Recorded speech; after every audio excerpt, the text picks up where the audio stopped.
Okay, think back with us. Late 90s, remember dial-up, that awful noise. Oh, yeah. Painful. Right, and getting a clear phone line across town, sometimes that was iffy.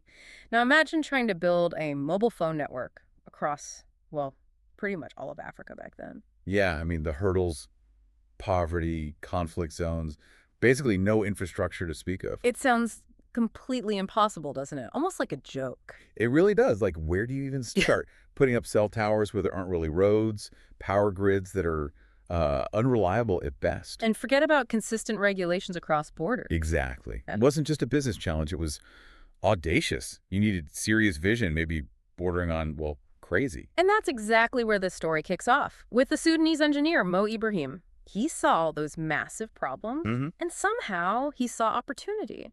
Or maybe just a challenge he couldn't ignore. He just jumped in. And built Celtel against, like, all the odds. A network crossing 13 African countries.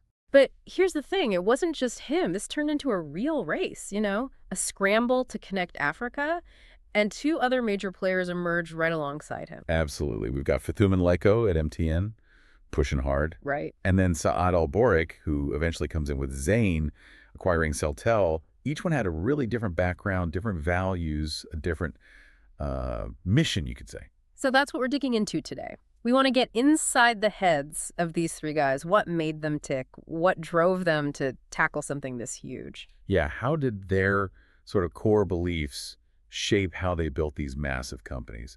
We're drawing a lot from Connecting Africa, Celtel's story, for insights here. And just a quick heads up, we're basing this on, news reports, public statements, things on the record. Right. We can't know everything, the full private thoughts or all the backroom details.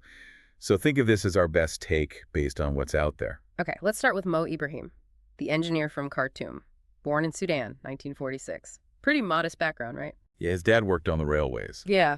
But education was everything, especially pushed by his mother. She had limited schooling herself, apparently. Exactly. But there's this great quote attributed to her, something like, "We were poor, but books were treasure. My mother, who could barely read, made sure we never went to bed without finishing our studies." Wow. That tells you a lot about the environment he grew up in. Resilience, focus on learning. Totally. And it stuck. He was sharp, got scholarships, ended up in Alexandria, then the UK. Master's in electrical engineering from Birmingham, and then a PhD, get this, in mobile communications from Bradford. Which is key. Yeah. This was early days for mobile tech. He wasn't just jumping on a bandwagon. He was like a deep expert. A PhD in mobile communications back then. That's serious foresight. It must have given him a fundamental edge, understanding the tech in a way others maybe didn't. Oh, absolutely. That deep technical knowledge wasn't just a line on his CV. It was how he saw the whole problem, the whole opportunity. It shaped his strategy, for sure. But it wasn't all smooth sailing. He worked at British Telecom, BT, in the 80s. Thatcher's Britain. And he mentioned, being a Black, African, Muslim engineer. People made assumptions. He had this quote, quite dry. Yeah, I know the one. They always thought I was the driver, not the engineer, so I stopped explaining. I just started building. I love that. It says so much. Don't argue, just do it. Show them. That kind of quiet determination. You can see how that attitude would be essential later at Celtel, right? Dealing with constant skepticism, things constantly going wrong. Definitely. That focus on just getting it done. He was involved in building BT's first mobile network, Cellnet, then started his own ventures, which led to Celtel. But why Celtel? Why Africa? It wasn't just about business for him, was it? No, it seemed much more personal. He talked about wanting to pay back a debt to my people. And that quote about Africans deserving to talk to each other. Without the rest of the world listening in. Yeah. Yeah. That's powerful. It hints at this desire for, autonomy, connection within Africa. Less about profit, more about purpose. A real mission-driven approach. I think so. Yeah. And that probably helps rally people to the cause early on. And Celtel just took off. 13 countries, billions raised, millions connected. But like we said, he wasn't the only one with eyes on Africa. Nope. Enter Phuthuma Nhleko, CEO of MTN, often called Mo's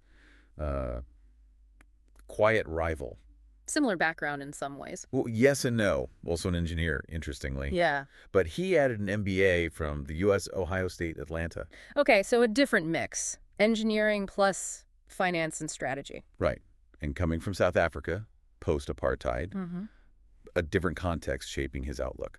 That MBA probably gave MTN a different edge, maybe more focus on the financial structures, raising capital in those tricky markets. And people describe their leadership styles very differently. Mo as the professor, the builder, driven by the mission. Nhleko is seen more as a corporate warrior, maybe, a banker, more focused on the competition. That contrast seems pretty accurate based on what happened. There's an MTN quote from that era.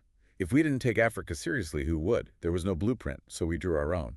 That sounds more aggressive, right? Like we're taking charge here. Yeah, a bit more assertive, focused on carving out market share, setting the pace. And MTN's strategy showed that. They went hard into big markets. Nigeria was huge, but also Rwanda, Uganda, Ghana, raising a lot of capital. It felt like Celtel was maybe more about building those community links first. Right. While MTN was perhaps more about winning the race, getting big fast. Two different ways to tackle this massive uncharted territory. And both worked in their own way. By 2005, they were pretty much neck and neck. Celtel's community focus probably built strong local roots. But MTN's competitive drive fueled that rapid expansion. Exactly, which made the next step even more surprising. The big one, 2005, Mo Ibrahim sells Celtel. Yeah, to MTC from Kuwait, which later became Zain, for $3.4 billion. That must have sent shockwaves. Why sell when you're so personally invested? People definitely wondered. But Ibrahim's explanation was interesting. He said something like, it was never about holding on to power. It was about proving Africa could build something, then let it grow.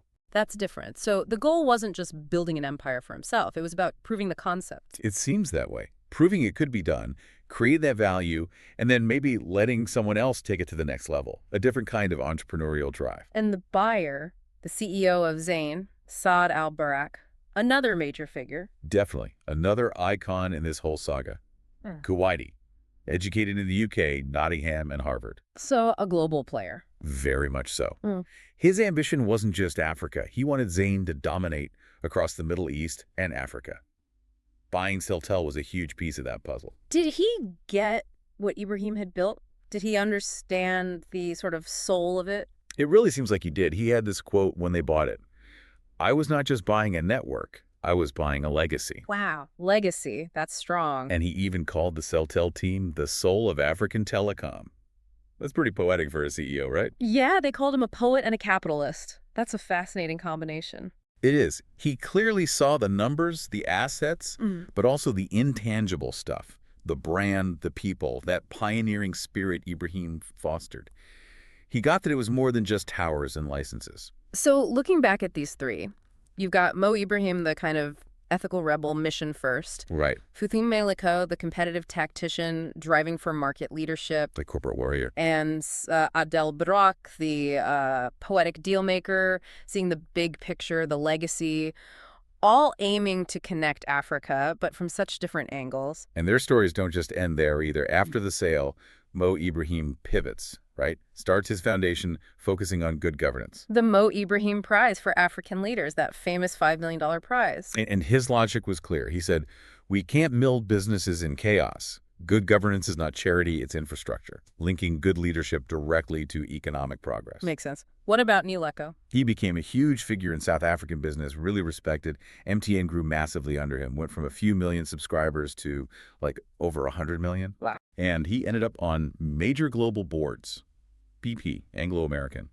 showcasing that African business leaders were now major players globally. And al-Barak, after Zain. He kept that pan-regional focus with his ILA group, investing in tech across the Middle East and Africa.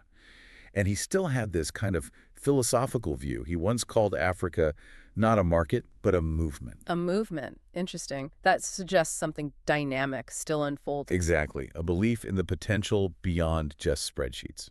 So let's fast forward to now, or close to it, mid-2020s. The impact is just staggering. It really is. You're looking at over 1 billion mobile subscribers in Africa. 1 billion. Hundreds of millions using mobile money for everything. The whole mobile sector is a massive chunk of the continent's GDP. And you have to think none of this might have happened, or at least not as quickly, without Celtel proving it was possible in the first place. Absolutely. That initial proof of concept was critical.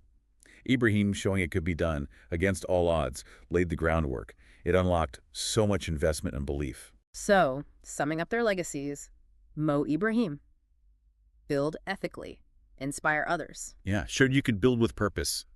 Nhleko Right. Proved African companies could compete globally, be fierce competitors. Right. Built a powerhouse. Yeah. And al-Barak showed that you can buy assets, but legacy, that soul, has to be respected, earned. Well put. Vision matters, respecting what came before. These three guys, with their totally different backgrounds and missions, they didn't just put up phone masts. No, not at all. They basically rewired the future of a continent. Communication, business, daily life, completely transformed. It really makes you wonder, doesn't it? What are the impossible challenges being tackled right now? Yeah, and who are the leaders? What kind of mix of vision, drive, ethics? What will they bring to shape the next big transformation? Who are the next Mo Ibrahims, Nhlekos, al-Baraks out there? It's a great question. Their stories show how much impact individuals with bold ideas and relentless drive can have, especially when they understand both the technology and the human need. This has been a deep dive into the stories of Mo Ibrahim, Phuthuma Nhleko, and Saad al-Barak, inspired by the Celtel story. Mo Ibrahim versus the odds from empire and legacy.